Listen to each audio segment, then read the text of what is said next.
pessoal, hoje iremos falar de mapeamento do modelo entidade-relacionamento, R, para o modelo relacional. Na próxima aula, iremos ver uma aplicação dessas regras apresentadas hoje.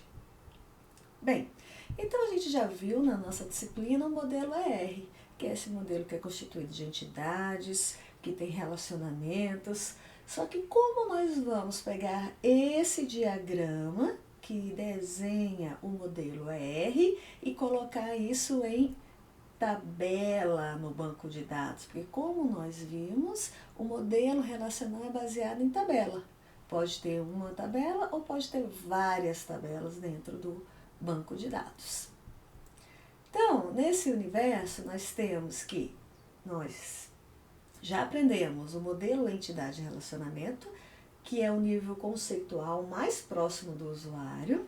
A gente vai fazer um projeto lógico desse banco de dados, então a gente vai ter um modelo relacional. Ou a gente pode fazer o que a gente chama de engenharia reversa. Eu tenho já as tabelas já estão implementadas no banco de dados e eu quero saber qual foi o modelo entidade relacionamento, qual foi o modelo ER que gerou aquelas tabelas dentro do banco de dados. Então, na aula de hoje, nós vamos começar com, primeiro, nós vamos traduzir as entidades para tabelas e depois nós vamos trabalhar com os relacionamentos. Os relacionamentos são cheios de regras e a gente vai ter que prestar atenção nas propriedades do relacionamento para decidir como implementar esse relacionamento em tabelas do banco de dados relacional. Então, a primeira coisa, nós temos entidades. Então, nós temos, vamos supor, uma entidade E1 que está relacionada com a entidade E2. Como é que a gente vai gerar o modelo relacional a partir dessas entidades? Cada entidade, em princípio, vira uma tabela do banco de dados. Então, E1 vai gerar uma tabela, E2 vai gerar uma outra tabela. Entidades é composta de atributos, né? O funcionário tem matrícula, nome, endereço, é um atributo composto por rua e cidade. Como é que eu vou pegar essa entidade cheia de atributos e colocar isso dentro de tabelas no banco de dados? Então, primeira coisa, matrícula vai ser uma coluna da tabela funcionário. Então, cada atributo gera uma coluna no banco de dados. Matrícula, ela é chave no funcionário, então ela vai ser primary key, vai ser PK, vai ser chave primária da tabela funcionário. Lembrando, o que é uma chave primária? A chave primária identifica unicamente uma linha, uma tupla dentro de uma tabela. Mesma coisa eu vou fazer para o nome. E aqui tem algo especial. Olha só como eu mapeei o atributo composto endereço. Ao invés de pegar e criar uma coluna chamada endereço, quando eu tenho um atributo composto, eu mapeio só as partes desse atributo composto. Então, rua e cidade compõem o endereço, mas o próprio endereço não é uma coluna do banco de dados. Tá? Eu vou pegar as partes. Posso também escrever esse modelo relacional. Então, posso dizer que eu tenho uma tabela funcionário, que é composta de matrícula, nome, rua e cidade. Bem, e um atributo multivalorado? Quer dizer, eu tenho meu funcionário, que eu já mapeei, só que eu quero colocar vários telefones para esse funcionário. Então, o funcionário é um atributo multivalorado. Então, na mesma linha do banco de dados, eu iria colocar vários telefones. Só que o modelo relacional, em cada linha, em cada célula, eu posso colocar um único valor. Então, quando eu tenho um atributo multivalorado, eu vou precisar criar uma nova tabela para esse atributo multivalorado. Então, nesse meu exemplo, eu vou continuar com a minha tabela de funcionário, só que eu vou precisar criar uma nova tabela para telefone, que é o atributo multivalorado, e aí o funcionário pode ter 10 telefones, 4 telefones, N telefones. E o que é importante a gente deixar claro aqui é que a chave da tabela telefone vai ser composta pela chave do funcionário, mais o próprio atributo telefone, é uma chave composta. Então, matrícula do funcionário no telefone, ela vai ser PK, a coluna vai ser PK, porque é uma chave primária, e também vai ser foreign key, vai ser FK ao mesmo tempo. Por quê? Porque o valor desse atributo, matrícula funcionário, vem de uma outra tabela. Então, se vem de uma outra tabela, chave estrangeira. Então, fica assim o desenho desse meu atributo multivalorado. A matrícula do funcionário vai ser a mesma da matrícula do funcionário no telefone. Eu posso escrever isso. Então, aqui eu tenho um telefone que tem matrícula e fone, onde matrícula referencia funcionário, ok? Entidade fraca. Quem lembra de o que é uma entidade fraca? Entidade fraca é aquela onde a entidade precisa da chave de uma outra entidade para se identificar unicamente. A gente já viu nos nossos slides anteriores que dependente precisa da chave do funcionário. Se dependente precisa da chave do funcionário, a tabela dependente vai ter chave estrangeira, né? E também precisa para se identificar unicamente. Então, no dependente, essa chave estrangeira também vai ser uma PK. Então, eu vou ter meu funcionário, né, a mesma, só que eu vou criar uma tabela dependente. E a tabela dependente vai ter uma chave composta, matrícula do funcionário e nome. E matrícula do funcionário está ligada no dependente, é uma chave estrangeira relacionada com a matrícula do funcionário, que é uma PK. Ok? A gente sempre tem que ter essa ligação entre as tabelas, porque eu tenho que dizer, vamos supor que o banco de dados tenha 10 tabelas e eu coloco uma coluna chave estrangeira. A gente tem que dizer para o SGBD de quem ela é chave estrangeira. Então, essa linha está informando o dependente tem uma chave estrangeira para o funcionário. Ok? Então, os dois vão ter o mesmo valor, eu posso escrever esse meu modelo relacional. Tá? Bem, entidade basicamente é isso. Né? Uma entidade vai virar uma tabela, tem entidades especiais, como entidade fraca, tem atributos especiais, como composto, como multivalorado. Agora vamos entrar no relacionamento. Como é que a gente mapeia o relacionamento? Relacionamento é um pouquinho mais complicado. Um relacionamento, ele pode gerar uma tabela no banco de dados, ou ele pode ser uma coluna, que é aquela nossa coluna de FK. Então, eu posso precisar de uma tabela nova, ou eu posso simplesmente adicionar uma coluna, ou um conjunto de colunas em uma tabela que já existe. Como é que a gente vai trabalhar com isso? Vamos ver as regras agora, né? Uma questão muito importante é a questão da chave estrangeira. Relacionamento é implementado no modelo relacional por meio de chaves estrangeiras. São as chaves estrangeiras que fazem esse relacionamento entre as tabelas. Então, vamos supor que eu tenho a tabela 1 e a tabela 2 e queira criar um relacionamento entre elas. Vou usar o quê? Nós já sabemos. Vamos usar as chaves estrangeiras. E lembre-se que o valor de uma chave estrangeira tem que ser igual ao valor da chave primária. Isso é a integridade referencial, que a gente já estudou na nossa disciplina.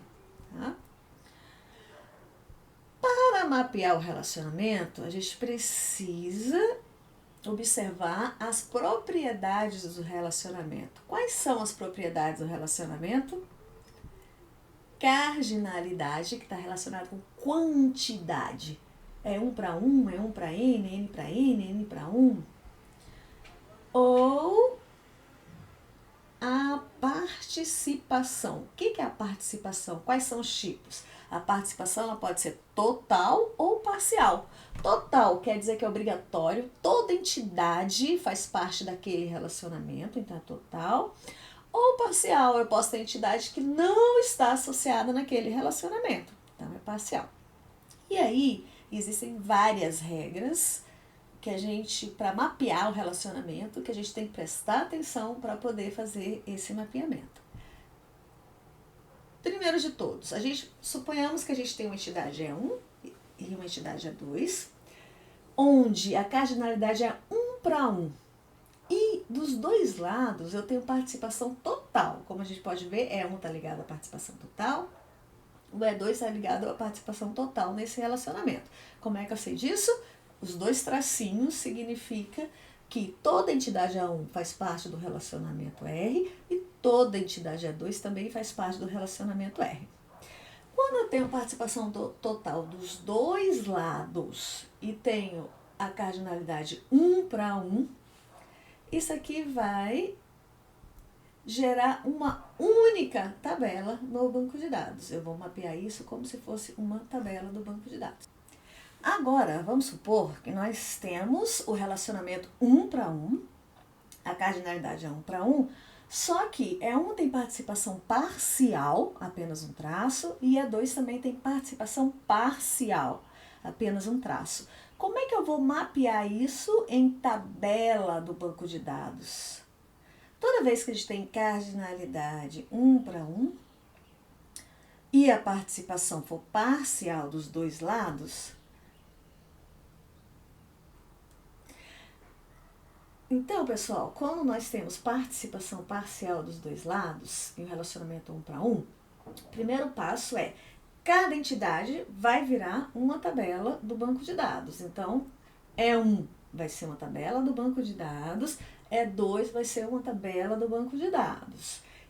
E nós precisaremos criar uma coluna de chave estrangeira em uma das tabelas para fazer a ligação. E esse é o desafio. Em qual tabela eu vou colocar a coluna de chave estrangeira quando a participação for parcial dos dois lados? Eu posso tanto colocar a chave estrangeira na tabela 1, como eu posso colocar, e sempre fazendo a ligação, né, pessoal, como eu posso colocar a chave estrangeira na tabela 2, tá? Então, eu posso colocar tanto de um quanto no outro. E das duas formas estarão certas no banco de dados, tá ok? Por fim, quando a gente pensa em relacionamento 1 para 1, a gente pode ter, de um lado, uma participação total, quer dizer, todo E1 nesse caso, obrigatoriamente faz parte do relacionamento R, ou eu posso ter uma participação parcial E2, né? Nesse caso só tem um traço do E2, então a participação é parcial. O que eu faço nesse caso? Primeira coisa, como a gente já viu, cada entidade vai gerar uma tabela no banco de dados. E a chave estrangeira vai ficar na tabela que tem participação total, que obrigatoriamente faz parte daquele relacionamento. Nesse desenho seria a tabela 1. Então, a chave estrangeira vai ficar na tabela que tem participação total. Sempre façam a ligação da chave estrangeira com a tabela que ela se relaciona, tá ok? Bem, agora vamos para o relacionamento 1 para 1 ou N para N. Vamos supor que eu tenho E1, E2, N para 1. Significa dizer que uma instância de E1 só se relaciona apenas uma única vez com E2. Uma instância de E2, quer dizer, uma linha de E2, pode se relacionar N vezes com as linhas de E1. Né? A gente já estudou isso nas aulas anteriores. Como é que a gente mapeia isso em tabelas? A gente vai ter E1 vai virar uma tabela E1, E2 vai virar uma tabela E2, e a gente vai colocar a chave estrangeira na tabela que se relaciona apenas uma única vez com a outra tabela. Então, nesse caso, né, lembrando de novo, a tabela 1 se relaciona apenas uma única vez com a tabela E2. Então, por isso, a chave estrangeira vai ficar na tabela 1, ok?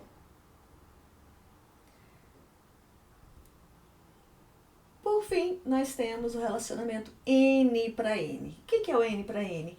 Uma linha de E1 pode se relacionar N vezes com as linhas de E2 E uma linha de E2 pode se relacionar N vezes com a linha de E1. Então, você vai ter que E1 vai virar uma tabela, eu já sei disso. E2 vai virar uma tabela, já sei disso. Mas a tabela 1 se relaciona várias vezes com a tabela E2.